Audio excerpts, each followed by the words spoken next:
읽어드린 이 말씀은 오랜 세월, 적어도 이 말씀 시점에서 700년 전에 이사야를 통해서 하나님께서 이스라엘 백성에게 약속하신 말씀, 메시아를 보낼 것이라. 메시아는 우리의 구원자 하나님의 아들을 가리킵니다. 그 약속을 기다리다가 드디어 아기 예수 형태로 오신 메시아를 발견하고 맞이한 사람을 소개를 하고 있습니다.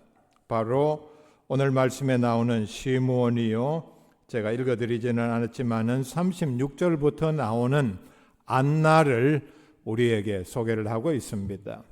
시몬과 안나는 육신적으로 보면은 모든 사람들이 보기에 누가 봐도 늙고 비천한 사람이었습니다. 그 당시에 성전에 있었다고 했는데 성전에 많은 사람들이 오고 가고 또 그 가운데서 일을 하는 사람도 있었지만은 어느 누구도 육신의 눈으로 보면은 별로 주목할 만한 내용이 없는 그런 사람들이었습니다. 그러나 오늘 말씀을 보면은 이 두 사람은 하나님으로부터 특별한 은혜를 입은 사람입니다. 시몬이 어떻게 해서 아기 예수님을 만났나? 22절 말씀부터 그 내용을 시작을 합니다. 예수님의 부모가 모세의 율법에 기록한 대로 정결 예식을 행하기 위해서 난지 40일 지난 아기 예수를 안고 예루살렘 성전으로 올라왔습니다. 마침 그 자리에 시몬이 있었고 난지 40일 된 아기를 보고 하나님의 아들로 온 인류의 구원자로 알아보고 영접을 하고 우리에게 소개를 하는 내용을 기록을 하고 있습니다. 자, 그렇다면은 난지 40일밖에 되지 않는 갓난 아기를 보고 시몬은 어떻게 해서 그렇다면은 이 아기가 하나님의 아들이요 우리의 구원자냐? 시몬의 믿음을 우리의 믿음에 적용해 볼 수 있기를 바랍니다. 시몬은 첫째로 메시아를 대망하는 삶을 살았습니다. 시몬은 간절한 마음으로 하나님의 아들, 우리의 구원자가 오시기를 대망하고 있었습니다. 25절 말씀에 이스라엘의 위로를 기다리는 자라고 말씀을 합니다. 이스라엘의 위로라는 말은 주로 이사야서에 나오는 장차 있을, 나라는 망했지만은 하나님의 아들이 오셔서 이스라엘을 온 인류를 구원할 것이라는 예언에 근거한 말입니다. 즉 이스라엘의 구원을 가리킨다는 말입니다.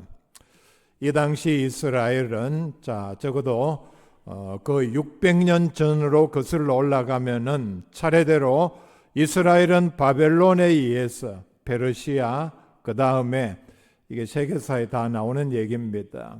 그 다음에 이 지역을 알렉산더가 이끄는 그리스가 패권을 차지했고 그 다음에 로마에 의해서 600년 가까이 식민지 지배를 당하고 있는 중에 있었습니다. 여러분 600년 가까이 지금 이 시점에서 차례대로 돌아가면서 주변 강대국의 식민지 지배를 당했다. 지금도 당하고 있는 중이다. 어떤 방법으로든 여기서 헤어날 방법이 없다. 이게 얼마나 비참하고 절망적인 상황입니까? 나라는 다 망하고 주권은 빼앗기고 있는 것 모든 것 다 빼앗기고 백성들 가운데 쓸만한 사람들은 포로로 끌려갔고 노예 생활을 하고 압제와 수탈로 얼마나 많은 고통을 당하는 중에 있었습니까?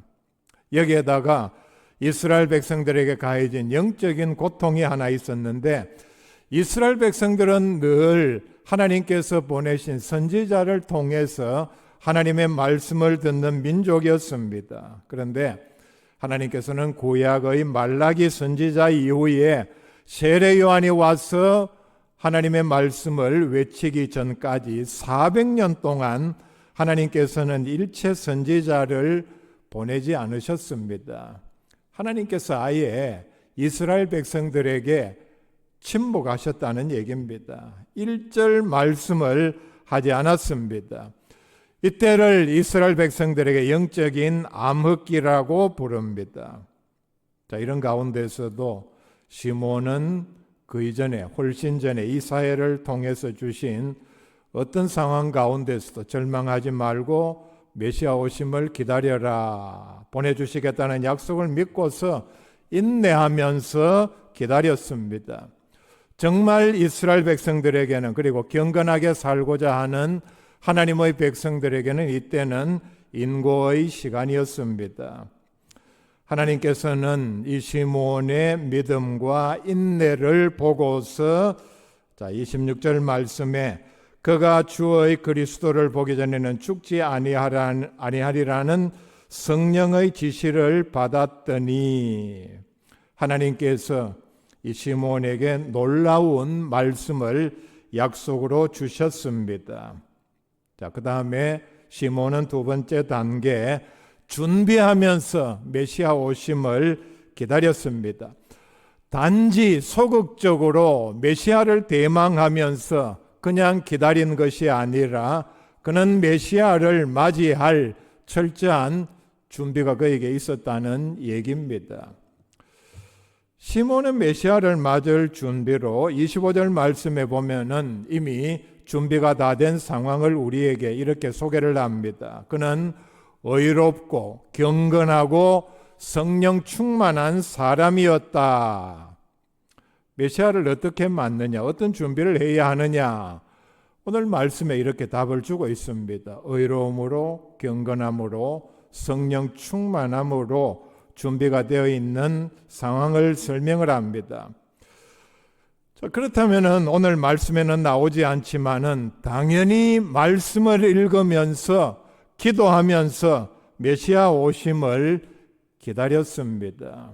분명한 사실입니다.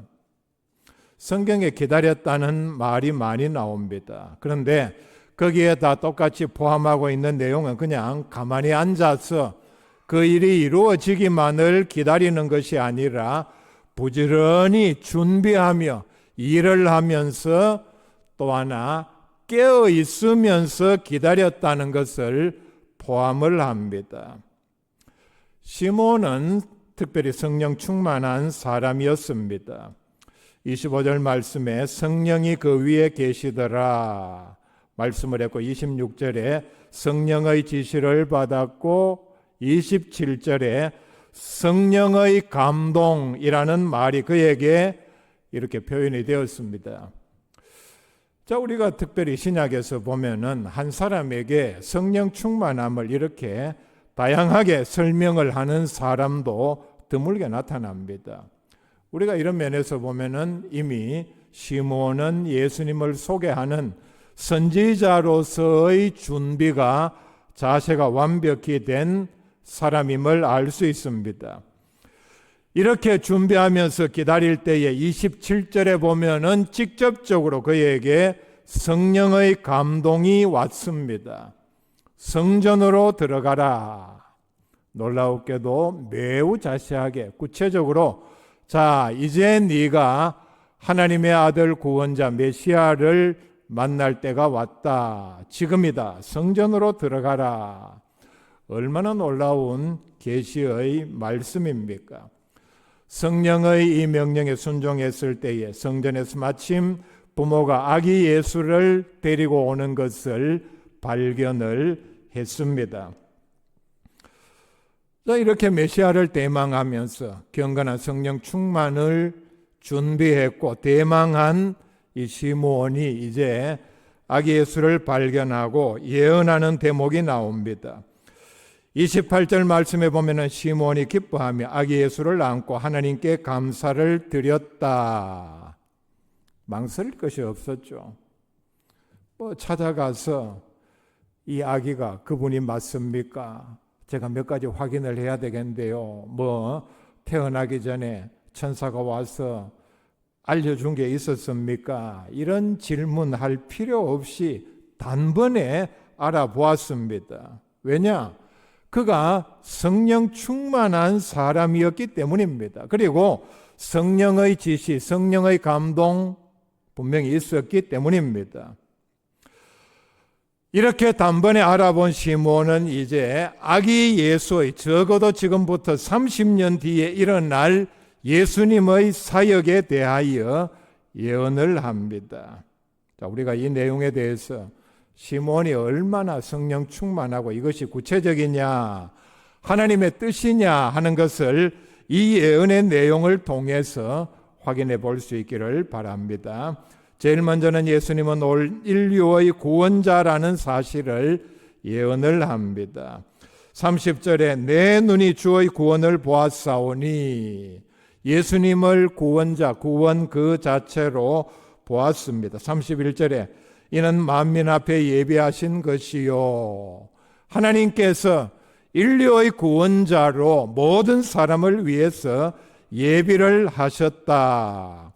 30절 말씀은 자신의 눈이 예수님을 보므로 사람의 구원이 그리스도로 말미암아 성취될 것을 내다본 것을 여기서 예언으로 나타내 보이고 있습니다. 31절 말씀에 만민이라고 말씀을 했습니다. 일단 대상은 유대인들이 그 당시까지 알던 유대인에게만 국한된 것이 아니라 모든 사람들에게, 즉 예수 그리스도를 믿기만 하면은 인류, 종족, 신분에 관계없이 구원을 받을 수 있다는 것을 선언하는 놀라운 대목입니다.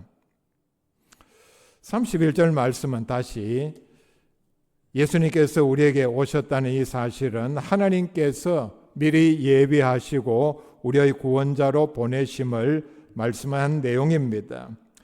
그 다음에 32절로 나아가서 예수님께서는 이 땅에 오셔서 어둠을 쫓아내는 중요한 역할을 하실 것을 내다보았습니다. 이방을 비추는 빛이요 주의 백성 이스라엘의 영광이니이다 말씀을 했는데, 빛은 성경에서 하나님의 거룩함을, 의를 나타내는 상징적인 말입니다. 요한복음 1장 9절에 보면은 예수님은 우리에게 빛으로 오셨다. 우리가 돌아볼 대목이 있습니다. 예수님께서 오시기 전에 이 땅은 어둠으로 죄와 사망의 그늘에 모든 사람들이 앉아있는 그런 상황이었습니다. 우리에게 빛으로 오셔서 그 빛을 통해서 우리가 선악을 분별하고 하나님의 자녀로 하나님의 뜻을 분별하는 귀한 신분이 되었다는 것을 말씀을 합니다. 요한복음 8장 12절에 나는 세상의 빛이니 나를 따르는 자는 어둠에 다니지 아니하고 생명의 빛을 얻으리라. 더 놀라운 말씀을 합니다. 단순히 이 땅에서 우리가 물리적인 빛의 도움을 받아서 이게 내 눈에 보이는구나, 그 정도가 아니고 생명의 빛을 얻는다. 천국 가는 진리를 발견하고 그 길을 들어서서 따라간다는 놀라운 진리입니다. 이방을 비추는 빛이라는 말은 이제부터는 유대인들뿐만 아니라 모든 죄인, 불신자들까지도 포함하는 말씀입니다. 이제부터는 그리스도의 복음이 인종과 국경의 장벽을 뛰어넘어 온 세계에 전파됨으로 모든 민족들이 누구나 예수 그리스도의 이름을 믿기만 하면은 구원을 얻는 은혜의 시대가 되었다는 놀라운 선언입니다. 이스라엘의 영광이라는 말은 예수님은 하나님의 백성인 이스라엘의 영광이다. 자, 왜 이런 표현을 하는가 하면은 이스라엘은 지금까지 600년 가까이, 거의 600년 강대국에 짓밟히고 모든 것을 빼앗긴 치욕적인 상태에 있었는데, 우리의 구원자요 하나님의 아들이신 예수님께서 유대인 가운데서 나셨다는 것은 하나님께서 이스라엘과 함께 하신다는 이 귀한 증거를 만방에 드러내기 때문입니다. 자, 그렇다면은 이렇게 억압과 수탈 가운데서 좌절에 빠져 신음하고 있는 이스라엘 백성들에게는 세계 열방을 향해서 말할 수 없는 영광스러운 일이기 때문입니다. 34절에 시몬의 증언을 통해서 우리에게 알려주시는 예수님의 귀한 신분, 사역에 대한 예언은 사람을 패하거나 흥하게 한다.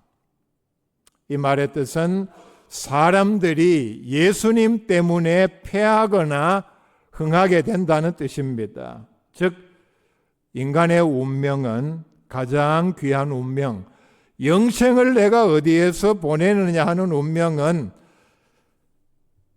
사람들이 예수님을 어떻게 대하느냐에 따라서 예수님에 의하여 결정이 된다는 뜻입니다. 요한복음 3장 36절이 이 내용을 뒷받침합니다. 예수님께서 하신 말씀입니다. 아들을 믿는 자에게는 영생이 있고 아들에게 순종하지 아니하는 자는 영생을 보지 못하고 도리어 하나님의 진노가 그 위에 머물러 있느니라. 우리가 예수님을 어떻게 대해야 하는가? 우리에게 중요한 선택을 요구하는 말씀입니다. 비방을 받는 표적, 예수님은 장차 사역을 시작하면은 많은 사람들에게 비방을 받는 표적이 된다. 실제로 그랬죠. 공생의 사역 가운데 늘 유대인들 그 가운데서 실세 권력자들인 제사장, 서기관, 바리새인들의 처음부터 끝까지 비방, 반대, 방해, 조롱, 결국은 그들의 비방, 반대 때문에 십자가에 못 박혀 죽으셨습니다. 이 사실을 간단하게 예수님을 보고서 시몬은 내다보았습니다. 35절 앞부분에 또 칼이 네 마음을 찌르듯 하리니 마리아에게 하신 예언입니다. 예수님과 관계된 예언입니다. 예수님의 사역 때문에 마리아의 특히 예수님의 공생의 기간에는 칼이 네 마음을 찌르는 것과 같은 고통을 당하리라. 예수님의 고난 그리고 십자가의 죽음으로 마리아가 이런 고통을 당할 것이라는 예언입니다. 아마 예수님께서 공생애 시작하기 전까지는 마리아도 그 장자인 예수님을 의지하면서 자기 남편인 요셉이 일찍 죽었기 때문에 가게를 책임지는 일을 하면서 어느 정도 육신적인 의지가 되었을 것입니다. 예수님께서 효자로서 집안일을 다 맡았겠죠. 동생들을 잘 다스리고 아마 그때 마리아는 위로를 받았을 것입니다. 근데 마리아가 그런 의문이 들었겠죠. 그때는 일찍 결혼할 나이인데 예수님이 육신적으로 결혼도 하지 않으시고 어느 정도 집안일은 도우는가 싶었더니 30이 되자 집을 떠나서 도무지 이해할 수 없는 복음 사역을 시작할 때에 그것까지는 좋다고 칩시다. 그런데 이웃 사람들을 통해서 들려오는 소문이 도무지 납득할 수 없는 소문입니다. 주변 가까운 여자들이 이런 말을 했겠죠. 지금 많은 사람들의 하는 말에 의하면은 네 아들이 지금 미쳤대. 귀신의 능력을 힘입어서 귀신을 쫓아내고 여러 많은 일들을 행한다. 제사장, 서기관, 바리새인들이 네 아들을 지금 죽이려고 한다. 결국은 이런 소문이 2년, 3년 지속되는가 싶었더니 마리아의 나이 우리가 생각해 보면은 50이 되기 전에 남편이 없는 가운데서 맏아들이 십자가에 달려 죽는 모습을 십자가 밑에서 바라보아야 하는 그 비통함은 정말 오늘 시몬이 예언한 그대로 칼이 네 마음을 네 가슴을 찌르듯 하리라. 참 사실은 이 표현도 부족합니다. 35절 뒷부분에 이는 여러 사람의 마음의 생각을 드러내려 함이니라 하더라 예언을 했습니다. 이 말의 뜻은 예수 그리스도로 말미암아 마음속 생각이 밝히 드러나 의인과 악인의 분리가 이루어지고 최종적으로 천국과 지옥이 임하는 것을 보여주는 예언입니다. 예수님 때문에 사람의 마음속에까지 있는 모든 죄를 다 드러내고 예수님께서 심판을 하실 것이라 심판주로서의 예수님의 사역을 예언을 했습니다. 이때는 우리가 지금 가지고 있는 신약 성경이 없는 때입니다. 예수님께서 지금 난지 40일밖에 되지 않는 이때에 우리가 결과적으로 따지고 보면은 성경을 정확하게 이해를 하고 예수님의 사역에 대하여 마지막 십자가에 죽으실 것까지 예언을 하고 있습니다. 하나님께서 성령 충만함으로 영안을 열어주셨기 때문입니다. 그리고 예수님의 사역을 우리에게 소개하는 중요한 선지자로 하나님께서 이 자리에서 들어쓰셨기 때문입니다. 아기 예수를 알아보고 그 자리에서 안고 하나님께 감사의 기도를 드렸습니다.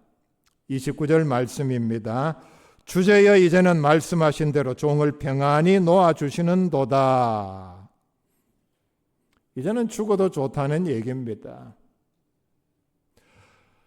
내 모든 소원을 다 이루었습니다. 나는 정말 이 자리에서 더 이상 육신적으로 바라는 것이 없기 때문에 죽어도 좋습니다. 정말 한평생 볼품없는 노인이 될 때까지 아마 성전에 자주 올라갔고 성전에서 기도를 드렸기 때문에 많은 사람들은 별로 관심도 기울이지 아니하고 저 노인은 왜 저렇게 매일 아니면은 성전에 한번 오면 저렇게 오래 있는가, 그런 존재밖에 육신적으로는 되지 않았을 것입니다.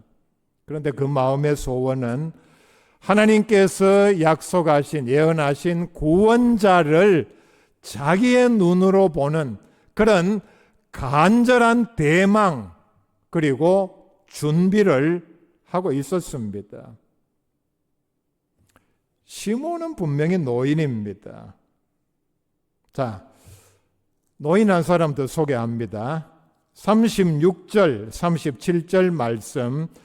또 아셀 지파 바누엘의 딸 안나라 하는 선지자가 있어 나이가 매우 많았더라.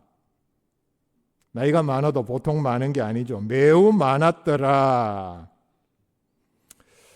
그가 결혼한 후 7해 동안 남편과 함께 살다가 과부가 되고, 참 얼마나 육신적으로 보면은 기구한 신세입니까? 남편과 함께 7년 살다가 과부가 되고 이제 84세가 되었더라. 자, 노인 맞죠? 보통 노인이 아니고 상노인입니다. 세상 어디에도 노인을 환영하는 곳은 없습니다. 영화에도 그런 영화가 있죠. 제가 그 영화는 보지는 않았습니다. 노인을 위한 나라는 없다. 그게 그런 뜻인지는 모르겠습니다. 제가 아직 보지 않았어요. 자, 여러분, 우리 주변에 식당, 카페, 지하철, 버스, 헬스클럽, 노인들이 오는 것을 반기지 않습니다. 거추장스럽게 생각합니다. 급기야 뉴스에 보면은 노 시니어 존까지 생겼다고 합니다. 노인들 들어오지 마세요. 매상 떨어진다는 얘기죠. 시몬과 안나는 늙었다고, 은퇴했다고, 할 일이 없다고.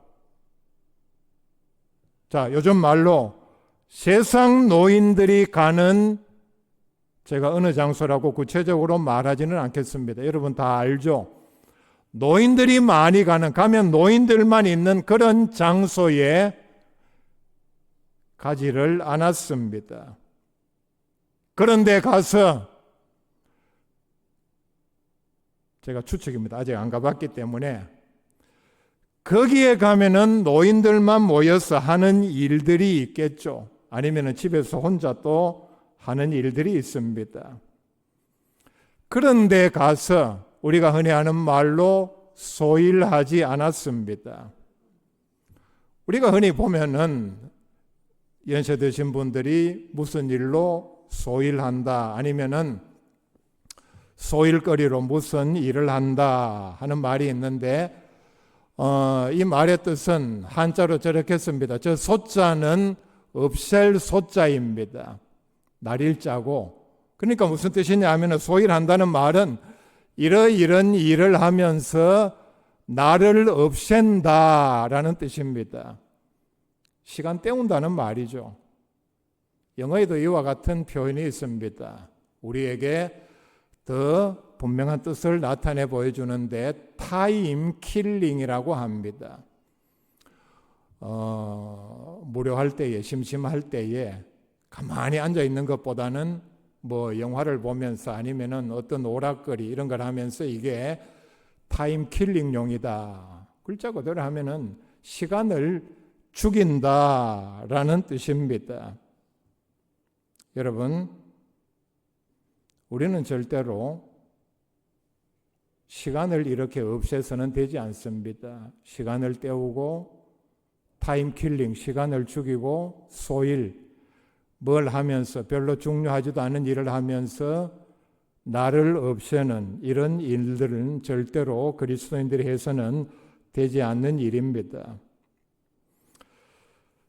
시므온은 늙었지만은 25절 말씀에 보면은 의롭고 경건하고 성령 충만했다고 했습니다. 시므온이 어디 가서 어떠한 일들을 하면서 시간을 때우고 타임 킬링을 하고 소일, 날짜나 죽이는 없애는 그런 일을 했다면은 그가 의롭고 경건하고 성령 충만했겠습니까? 우리가 이 25절 말씀만 봐도 시므온이 지금까지 어떤 믿음 생활을 했는지를 잘 알 수 있습니다. 37절의 안나를 봅시다. 과부가 되고 84세가 되었더라. 그래서 그 당시 아니면 요즘 사람들이 하는 것처럼 어디 가서 무엇을 하고 그렇게 말씀하지 아니합니다. 그렇지만은 이 사람이 성전을 떠나지 아니하고 주야로 금식하며 기도함으로 섬기더니 놀라운 말씀을 합니다. 성전 안에 많은 젊은 사람들이 있었지만은 가장 나이 많은 두 사람이 아기 예수를 알아보고 영접하고 증언을 했습니다. 그리스도에 대한 증언을 했다는 얘기입니다. 매우 놀랍고 구체적인 마치 성경을 요약한 것처럼 성경이 그 당시에 없었음에도 신약이 액티브 시니어라는 말이 있습니다. 액티브, 능동적인, 적극적인 활동이 왕성한 시니어. 굳이 우리말로 옮기자면은 적극적인 왕성한 활동을 하는 노인이라는 뜻입니다. 나이에 구애받지 않고, 나이에 구애받지 않는 첫째 조건은 자신이 늙었다고 생각을 하지 않습니다.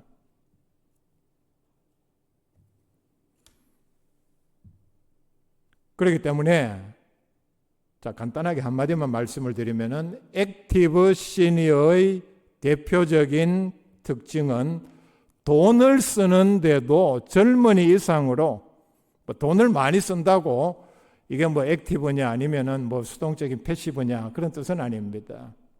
돈을 어디에 쓰느냐가 문제죠. 또 하나 액티브 시니어의 대표적인 특징은 나이가 들었다고 해서 무엇을 배우고 익히는데 주저하지 않는다는 사실입니다. 여러분 혹시 이런 생각합니까? 내가 뭘 배워야지. 외국어든 어떤 기술이든. 근데 한편으로 아니 이 나이에 그 배워가지고 못하겠나 하면은 끝난 사람입니다. 그런 생각이 들었다면은 이미 마음은 훨씬 더 늙었습니다. 제가 한 몇 달 전에 텔레비전 채널을 돌리면서 그냥 본 내용입니다. 우리나라에 여러분 시니어 아미가 있는 걸 아십니까, 여러분? 뭐 굳이 우리말로 옮기자면은 노인 군대. 그러니까 연령은 50세부터 제가 그 프로 그 뒤에서 봤는데 이게 참 재미있다, 특이하다 싶어서 봤는데 제일 연령이 많은 분은 82살이었습니다. 이분들이 최근에 나라의 여러 일들을 걱정하며 또 병력 자원이 감소하는 걸 염려해서 북한이 쳐들어오면은 나라도 나가서 싸우겠다는 일념으로 자원해서 이렇게 뭐 군대 조직을 만들고 아마 정부에서도 협력을 해서 거기에 보니까 총도 M16을 들고 훈련하는 걸 봤는데 뒤에 평가 나오는 걸 보면은 신체 기능은 20대에 뒤처지지만은 그런 마음이라든지 어떤 훈련을 소화하는 능력은 상당하다. 어떤 분이 거기에 나온 그분이 그런 말을 했습니다. 비록 내가 이렇게 나이 들고 늙었지만은 전쟁이 일어나면은 기꺼이 내가 총을 잡고 참전을 하겠다. 시니어 아미입니다. 여러분, 믿음 생활에도 액티브 시니어들이 될 수 있기를 바랍니다. 시니어입니까? 시니어들이 크게 아멘 해야지. 믿음 생활에 정년은 없습니다. 충성하는데 정년은 없습니다. 여러분, 생각 없이 어디 가서 무슨 일을 하는데 세상 사람들은 당연하게 생각하죠. 자, 중요한 건 내가 여기서 이러고 있는 거 하나님께서 보시면은 어떻게 생각하실까? 돌아봐야 합니다. 그날 성전 안에는 다양한 연령대의 사람들이 있었지만은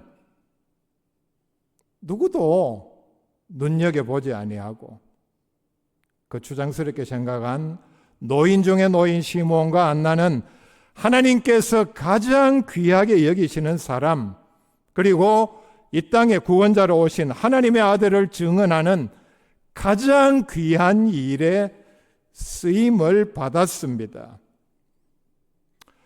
시므온의 메시아 대망,